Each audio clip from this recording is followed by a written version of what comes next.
Alright guys, I've been doing stop motion since November of 2022, and I'm definitely not the greatest animator, but I know my way around. Okay, alright, you caught me. I am the greatest animator of all time, and today's your lucky day, because in this video, I shall teach you my ways. a lot of these tutorials only show beginners, but this is for everyone. Beginners, novices, advanced people, whatever.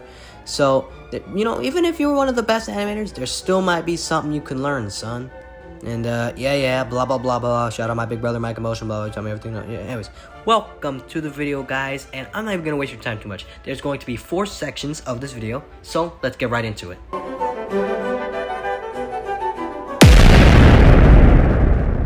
First step in stop motion is getting a setup, because what are you going to do without a setup? Nothing. The answer is nothing. So what you're gonna do is get a desk and put it in a dark corner. Now in my golden age, I would just animate wherever. I'd animate on my kitchen counter or whatever table I had, and I would use the room's natural light instead of buying lights. So be sure to get lights, because any light flicker just ruins the video altogether. So the type of lights I would recommend getting is ring lights. Ring lights that either have a base stand, but I personally prefer a clamp ring light, because once you tighten it on, it's not going anywhere. I would get 2 of them for the sides and then 1 mini one for the front. And make sure they're LED. Don't waste money and learn the hard way. And if you want to test if there's any light flicker, just put it in a slow-mo video, but as you see, there is none. And some little things to remember alongside of the lighting: do not wear reflective t-shirts like a graphic t-shirt. Just wear a regular matte finish, whatever. Not matte's the right term, but whatever. Make sure there's no light coming in from the sides or back of you. And when recording, don't have your hand under the figure. Like, you see how the camera can't see my hand down there? If you move your hand around during filming, you can see it just reflecting, and it's gonna ruin all the lighting. Now that we got the lighting situation down, it's time for the camera stand. For the camera stand, I would recommend getting a soldering kit. And most of the time people use those for rigs, but I will never use a rig in my stop motions. I will never mask. I avoid it at all costs. So we'll talk about that later. I would get a soldering kit base, and then put one of the ring lights often come with a phone camera holder, so I would connect it to the soldering kit, and then boom, you have a camera stand for action figures. And for Lego people, they make whole tutorials on how to build your own Lego, camera stand. So y'all should be all set.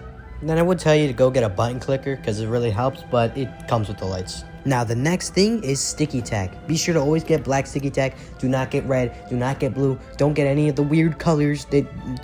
Pause. Just get the black sticky tack, because it blends in really well and it does a good job, okay? Now some animators like Izzar or Symbio Stop Motions will utilize their set design to the max and will make the floor a set, so they can't use sticky tack.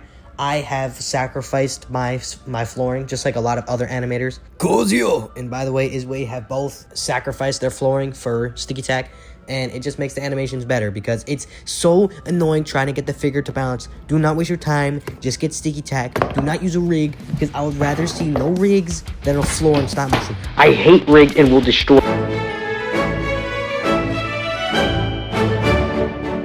Alright, set design is a really fun one, and in my opinion, there's 3 ways you can go about it. The first option, which has the most potential to be great, or the most potential to be actual garbage, is not caring. Meaning by that is you can either have just nothing in the background on your nice desk with lighting, or have everything in the background that's not supposed to be there and have people walking. I have done it. I have done the one where there's people walking in the background. Do not do it. You cannot focus on the video at all. Clear the background. Make sure there is nothing in the background.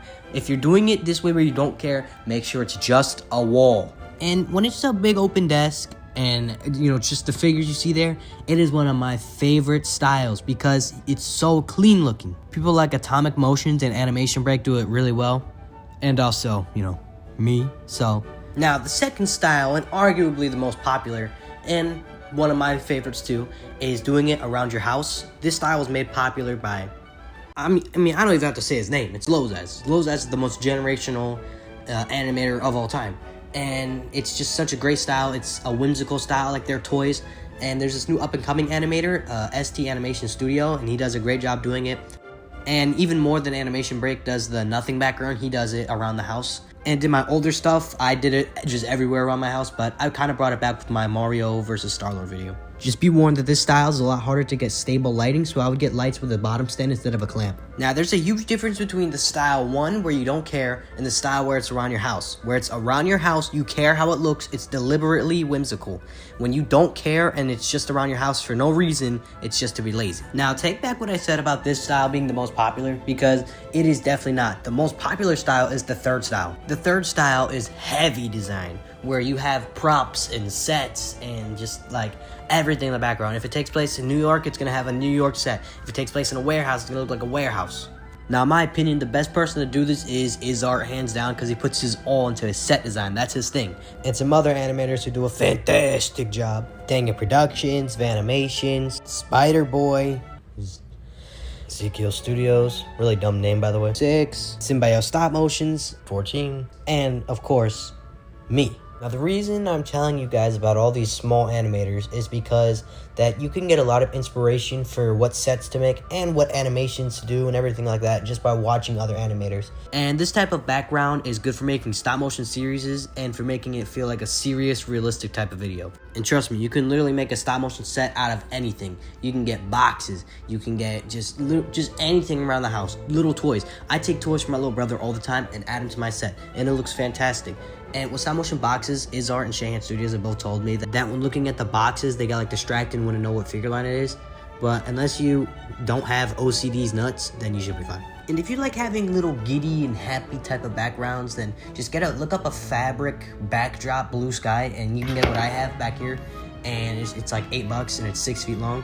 And if you want an in-depth tutorial on how to make stop motion setups, there's so many videos you can find of that.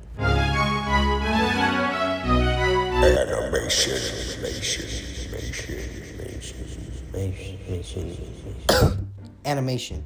Guys, this is the fun part. The first step in a young animator's path is to find your FPS. When I was 12 years old, I used 12 FPS, but I thought when I got better as an animator, I should heighten my, FPS up, so I started using 20, which, it was quite something. This isn't even sped up. This is just how my animations used to look. I don't know why I was even subscribed to at that time. But then a light shined down into my life when I needed it the most.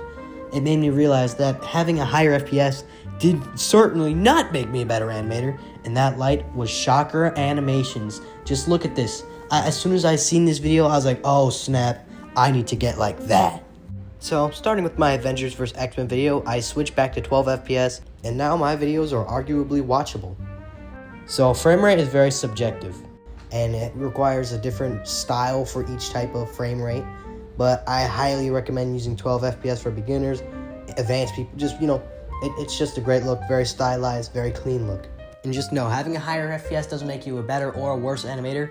You just have to take more pictures in order to make it look good. Now, before we get into animating, we have to do some camera settings. Now, I know you could use an iPad or a laptop or a camera, but I just use my phone. It's super simple and easy just to do it like that. You're just gonna grab the figure you want to animate with, bring it over here.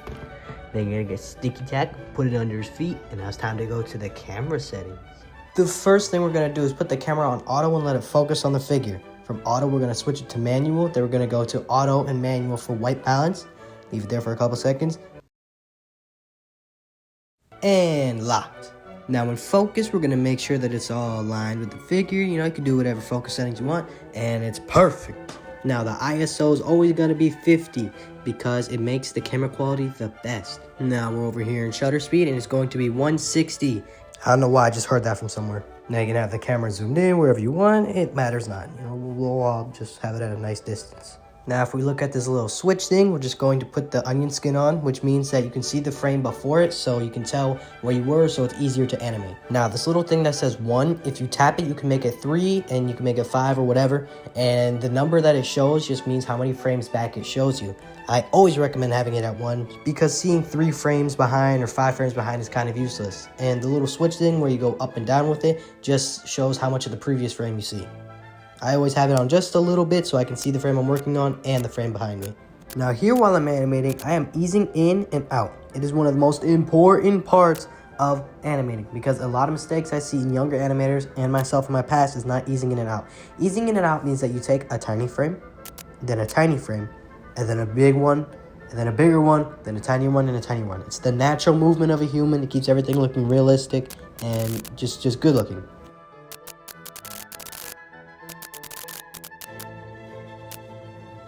Now here is the cinema I just made. I know, save the applause. Now, there's this animator named AM Stop Motion, and it just so happens that he made a Mario vs. Sonic video. And I have a Mario and Sonic. So, if there's a scene in someone's video that you would like to replicate into your own stop motion, there's something really cool you could do. If you screen record the video, then you could add it into stop motion and recreate it. Just gonna click on this weird squiggly wiggly line, then you're gonna go to clip, and you're gonna bring the clip you wanna use, and you can recreate any scene that you want and make it your own. Just don't steal anyone's videos. That's not good. Because 30% of my inspiration for fight scenes are from other people's videos or from shows or movies. So it really helps to watch a lot of the character in action scenes before you animate, so you know how the character moves and you can make them do unique movements. You know what I'm saying? Y'all know what I'm saying. And now that it is complete, are you guys ready to see the cinema I've created?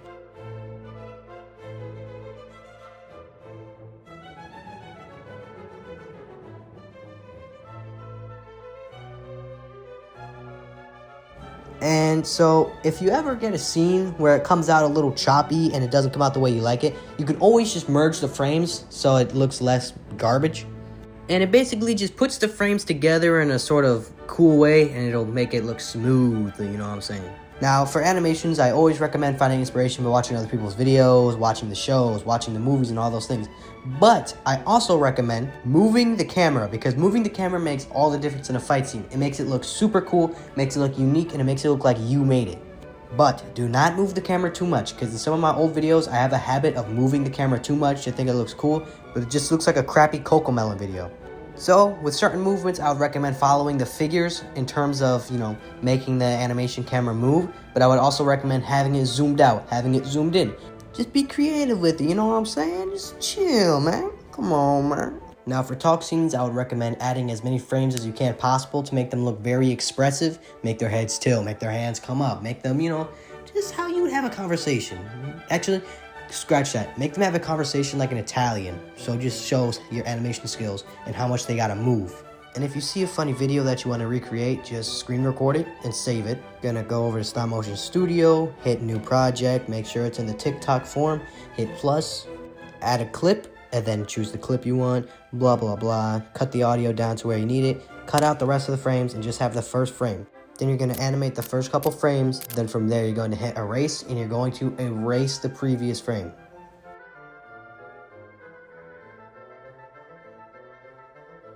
And it should be all blended in smoothly. And always remember, when recreating shorts and making talking scenes, you can always pause the frames. Just don't do it too long, because then it's just a still image for like 3 minutes straight. I have done this. Every single mistake that I'm saying, I have done before. And probably continue to do until I better myself. Now guys, I've been making this video for a week, so I'm so tired of it. So it is time for the final section. Polishing, aka editing, but with inside of the app. Stop Motion Studio allows you to do drawing, erasing, and adding audio. Hello! But it also allows you to do some very useless stuff like tilting your screen. I can do that with my hands. Ooh, so fancy. Look at me. I'm tilting my screen. I don't need the stupid app to do it.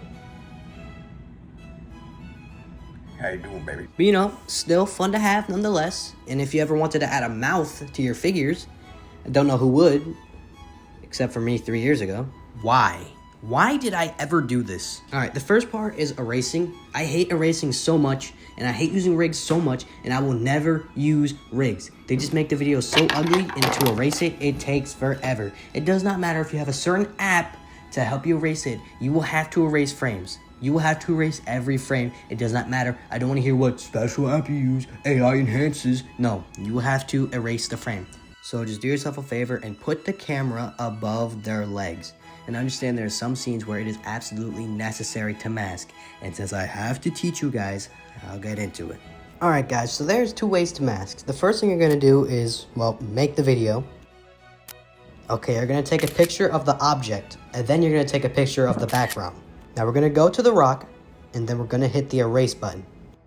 So from here, we're going to click select the frame, and we're going to go to the background one. Then from there, we're just going to erase my hand out of the picture. And that doesn't look too bad. Now the second way is if you have inconsistent lighting, because when you erase this, you're going to clearly see that I erased it and it's going to look terrible. So the second way is that you go to the image of the background and then erase in the rock. And it takes a little longer because you got to get the outline right, but if you have inconsistent lighting and there's nothing you can do, then do it like that. And in my opinion, doing it this way makes it come out even better. It certainly isn't my best work, but it's just to show the masking process. And that's the whole process. It's fairly simple, but super annoying to do. Now on to drawing effects. Now, drawing effects are very stylized, and if you have any experience drawing or doing 2D animation, then it should come really naturally to you. I do not, so mine's kind of buns. That's why I always use digital or practical effects. Now, just to show you guys how to do the drawing effects, I will do it, but I don't suggest drawing like this. I am a terrible drawer. So you're just going to click edit on the frame that you want to draw on. You're going to hit draw, and I'm just going to show you guys, and I'm not saying draw like this, just showing you guys how to draw on here. That's it. Here's how it came out. As I said, I know it's not my best work. It's just to show you guys how to do it. All right, guys. Now, what I'm about to teach you guys next is considered an ancient banned dark side method in the stop motion community. What I'm going to be teaching you is impact frames. Impact frames are very awesome and they can just make a fight scene look so much better, but you have to limit them. Do not use an impact frame for every hit.